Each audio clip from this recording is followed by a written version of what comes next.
The point is this, is that merit should triumph over all of it. Which is awesome. Okay, so merit should triumph. We agree. Okay. Okay, Charlie, do you think black people are not as smart or competent as Absolutely white not. people? No. Perfect. So they should, in theory, then be equally represented in positions of but power. No, hold on. Let me. So, have you ever read "Discrimination and Disparities" by Thomas Sowell? Do you only read Thomas Sowell? You've quoted him like 3 times. I haven't read that. No, I read a lot more than Thomas Sowell, but I'm happy to. Thomas Sowell's the only intellectual with the courage to go after like these core issues of why Black America has fallen behind and why no one actually has studied it. So let's just give a great example. When you don't have a father in the home, the amount of words that a child hears goes down by 60 to 70%. The amount of words that a child, I don't know if you're a mother or not, or, No. or plan to be. Okay, no, just it's an important point. The amount of words that an 18-month-year-old hears is highly predictive of IQ, verbal development. Okay, so that's simple. When you don't have a dad in the home, the mom is overwhelmed and there's just less interaction with the child. That's all fine. Okay, so we agree. I'm just saying that's not because of racism. That's true. No, Obviously, that's I'm not fine. saying that's good. No, she, I know what you meant. But you have a father in the home. All of a sudden, they hear thousands of more words a day, and they're like way further ahead of a single mother raising a child. That's not racism. Okay, so dads are good. Yes, great. Okay. What my question to I'm saying you dads is, actually answer most of the questions that you might have about why Black America is falling behind. Okay, but Because their dads don't stay around, and that's I'm trying bad. to sort of get to Go you to ahead. reconcile your own beliefs. And if that's true, which is fine, that's true. We can say that's true. You either believe that has social and economic causes, or you believe that, oh, black culture's just worse. No, and there I isn't think that another thing to think. No, I Those was are your very options. clear. Right now, Black culture is being held captive by influences, songs, Which and role models. influences? I mean, Nicki Minaj, Cardi B. Okay, Nicki Minaj is causing dads to leave the home. Hold on a second. I don't think that's a good role model for 18-year-old Black girls. I don't. That's true. I don't That's think true. that songs that are talking about like glorifying wet female genitalia is exactly. I don't know which one wrote that song. Which one was it? I think it was Ben Shapiro. Yeah, that's right. Yeah, but but by the way, the role models of the 1940s and 50s for Black America were completely different. So it is a representation issue. Hold on a second. No, not representation. It's who do you get your art from? It's what values are they putting forward? It's the question of every day. For example, more times than not, Black politicians will lament the condition of America. It's systemically racist. It's terrible. What does that do to a 14-year-old Black kid if you just find that you hear that everything is rigged against you? Instead, they should be saying, hey, there might be some barriers, but if you believe in yourself enough, you can achieve in this country.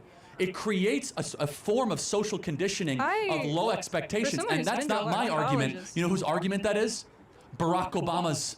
I don't necessarily agree with Barack everything Obama he said said. either, man. Barack Obama said, number one, we need more fathers in the home. This is when Barack Obama didn't go super Obama's a woke. liberal. I don't care what he's got to say. Okay, but Barack Obama then secondly, he said that we can't keep telling our Black youth that you can't succeed in this country. Anybody can succeed in this country. And Obama was right when he said that. Obama was correct when he said that Right. we need to change the story we're telling Black America. Which is fine. I've never heard any teacher look at a black person and say, oh, you can't succeed because of racism. Hold Good on a luck, second. though. But Like, what is the embedded That's true. message of all the propaganda saying it's systemically racist, you're going to run into racist employers, that they're going to discriminate against you? It creates this heaviness of why even try? By the time college Everything's students rigged. get to college, they've experienced all that. They don't need to be told. That's true. You think that the average? I'm curious. You think that the average Black student at this university experiences like active daily racism? I'd be curious. I'd have to ask. You can ask them to I raise don't know. their I hands don't if you'd know. like. Maybe it's true. Maybe it's as bad as it was in the antebellum South. So I'm not saying that, obviously. Okay. I did say Fine. social racism improved. I'm Okay, saying to be institutional clear. racism is still present, and that's what's causing lower outcomes for minority communities. Do you think the reason why only 20 to 25%, it depends, we don't know the number, it's just a range per year. Sure. So 1 in 4 of Black youth have a stable father around. What would you just say is why is that the reason? A What- complex intersection of social and economic reasons, which are outlined in CRT. Okay. Thank you for the dialogue. Thank you. Okay. Wow, wow, guys. I feel this lady wasn't ready to back down. Like, she was ready to keep on with the debate. You bring your point, I bring my point, and we continue. And I feel they are both making sense, because Charlie is insisting that the reason why we have what's it called, high crime rates in black communities because of no father presence, and the lady is insisting, no, it is, what's it called now, institutional racism. Like, kind of, it is there now. Unlike social racism is dropping. Like, no one wants to call you, or call you a negro, or call you anything bad to make you feel like a racist.